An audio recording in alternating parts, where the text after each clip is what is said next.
Here we go.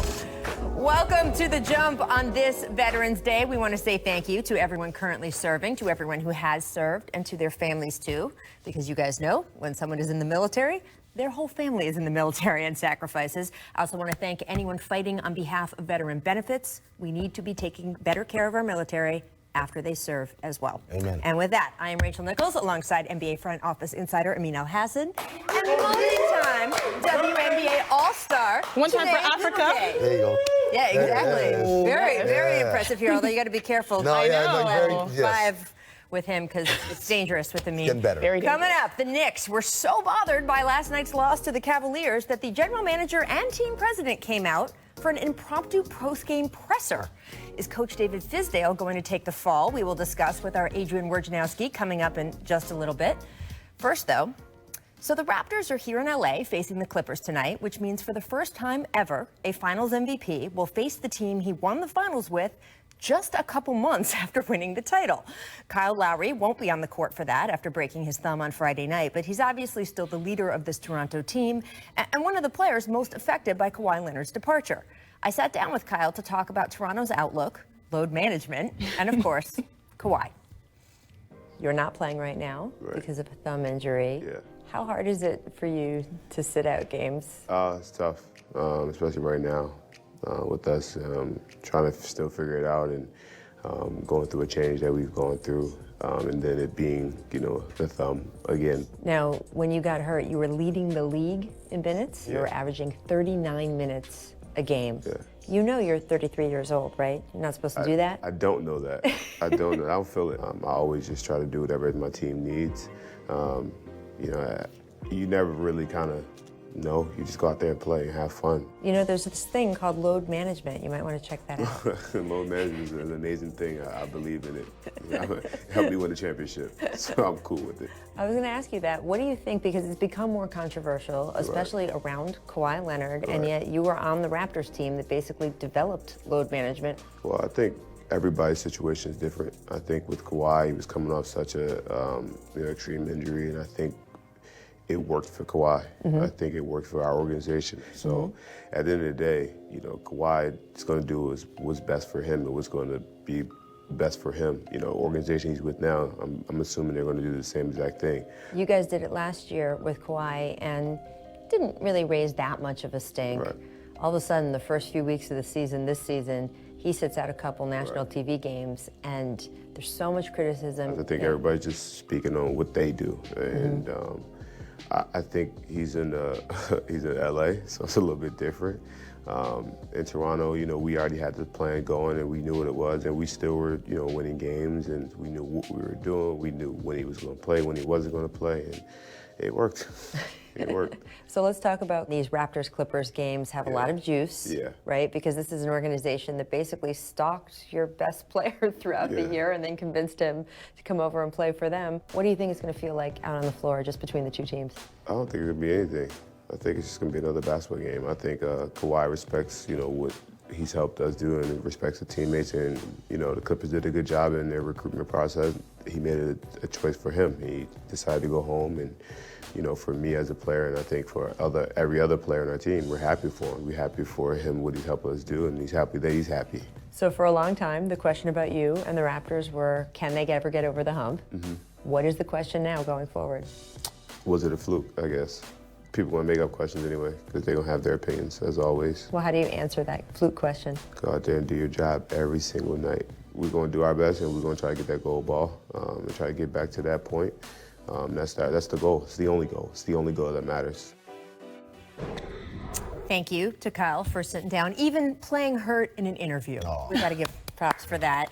The outlook for the Raptors has been that they'll see where they are, right? After the first few months, things are going well, they push forward. If it isn't, maybe before the trade deadline, they get rid of some of these shorter contracts that they have veterans on. Remember, Kyle Lowry did extend during training camp, but it was just 1 year, right?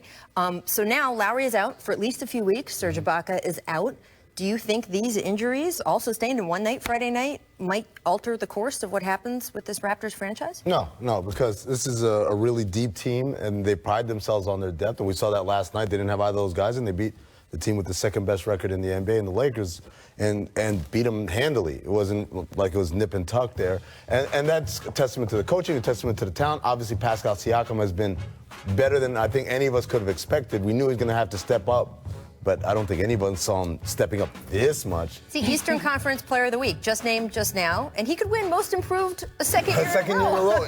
I mean, that should be in the talks, but they don't like that. But the point is, when you talk about these injuries, 2 weeks for Kyle, right? They said they'll reevaluate him in a couple of weeks. So I would guess it would Ibaka, an ankle again. These are very temporary. It's not like what happened to the Warriors, where it's huge campaign-defining injuries. Yeah, and it's really interesting for the Raptors because the question is, was this a fluke? And yeah, it was not a fluke because you saw yesterday they have championship hangover. And if you look at the people that they're missing, Kyle Lowry, he's the guy that initiates offense. Serge Ibaka, he's the defender. And what did Pascal Siakam do? 3 blocks, galvanizing plays. He led the offense. Now, he didn't shoot the ball well, but he was a facilitator and he drew a lot of attention, double teams in the mid post. But the coolest thing about this Raptors team is that the championship, like the culture has been there. They're kind of a farm system. Chris Boucher averaged 3 minutes a game entering last night, gives you 15 points, was blocking AD, was blocking LeBron James. And this is a guy that was a G League MVP. Pascal Siakam was a G League Finals MVP, G League champion. This is just who they are. They build talent. A lot of people were questioning Fred VanVleet. Was he going to be this good? Well, he's not a role player. This is just who Fred is. And it's been really cool to see how they harvest players. And these players, we're talking about Pascal Siakam, he has the opportunity to be the first guy ever to win Most Improved more than once. I mean, it could go back to back. We all know he's going to be an all-star. They're not going to give him Most Improved twice. I mean, the fact is he's upped his average by 10 points almost every year the past 3 seasons. Well, I was really impressed with what they did last night against the Lakers. And to your point about sort of how they've kind of brought people up through the G League and all of that, it didn't feel like that deep a team the first couple weeks of the season with the Raptors. That's why Kyle Lowry was playing a league-leading 39 minutes a game. That they sort of felt like when that second unit came in, they didn't have as much. And then when they were forced to go that way against the Lakers, those guys all stepped up. Yeah. The other, the funny thing is, remember earlier in the season, or was in the preseason, where Nick Nurse called out Rondé Hollis-Jefferson and Stanley Johnson. He does that because he knows at some point I'm going to need to rely on these guys, and they need to know what our standards are. And so that's the cool thing about when you have a system like Toronto, where once you win a championship, it's silly, but it solidifies everything that we do here. Right. And so you have the luxury. You can't question the coaching staff. You can't question any of this, right? And the one thing about Toronto people need to know is the culture was established before Kawhi got there. Yep. And it was there when Kawhi's gone. It was there, and now that Kawhi's gone, it's still there. So they're able to ride the kind of waves of the season, leaning on things like that. All right, so as we talked about with Kyle, the Raptors do face the Clippers in LA. This is going to be the first matchup between a Finals MVP and the team he left just a few months after. We've obviously had Finals MVP come back and play their old team, but no Finals MVP has left in free agency after he won the Finals. So this is the first time we've ever gotten this. Here's what Doc Rivers said about the excitement of the matchup.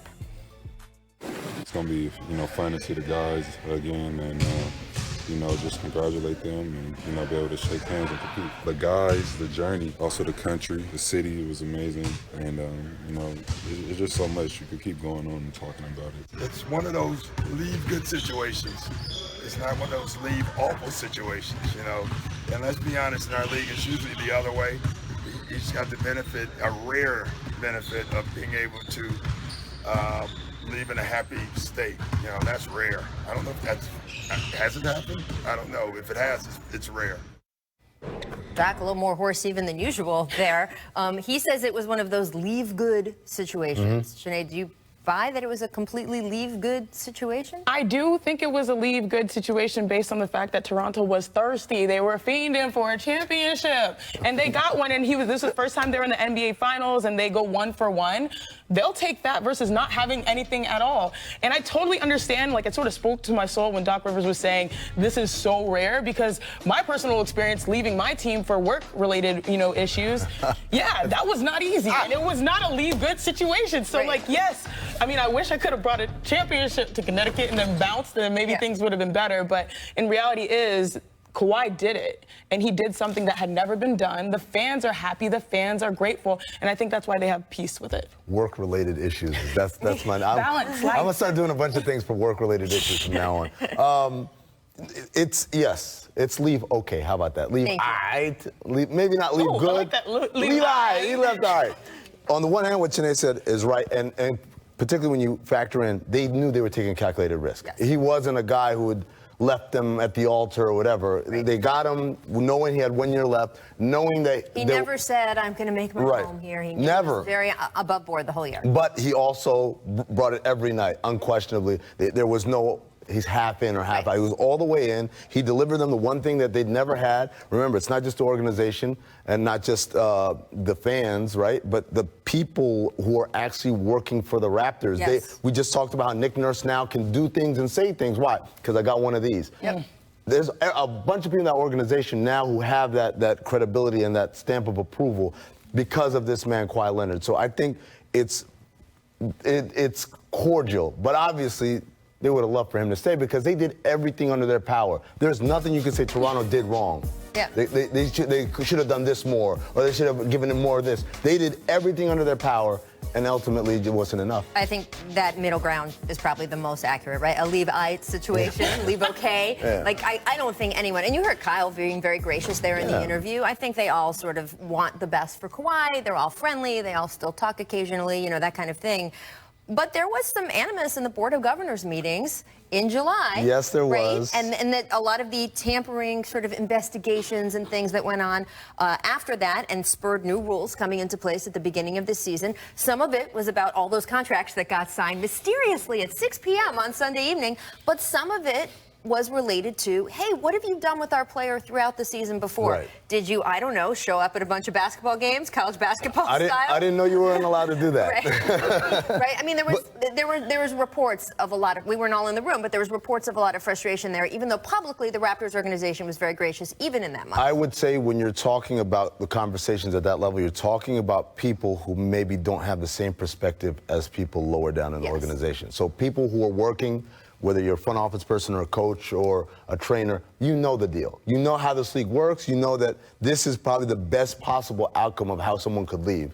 When you're higher up and you're used to things happening your way because I've got a lot of money. What do you mean he won't stay? I'm giving him all the money. That makes it a little harder to swallow. But also bringing it full circle, it's really interesting because this time last year, a lot of people saw Kawhi as the villain for fighting for his health, pushing his way out, and he completely changed that narrative. Absolutely. So much so that we're discussing load management and how much we want to see him. Yep, absolutely. All right, coming up, Gordon Hayward out after fracturing his left hand. This stunk to see. This guy was finally making it happen. Did the Celtics' expectations change as the former All-Star recovers? We'll discuss that. But first, though, it's time for our distant replay from this date, 1999. Okay. From a man worth a lot more than a penny. Vince Carter. See what I did there? Vince Carter's worth more than a penny. No. Penny. Oh, Penny Hardaway. There we go. Okay. Knocked away by Marion. Oh, look at young Sean Marion. Off the floor for Hardaway. Oh, the lob, yeah. The catch and slam for Marion. They do have a You little can only do that showtime if your teammate I'd is in like the to see Matrix. the Nets You get it? and start using their head. That's how Yeah, you get I'm even. just all about the puns today. Oh, she's just kidding, guys. Don't. Oh, boy. We all need a commercial break. But stay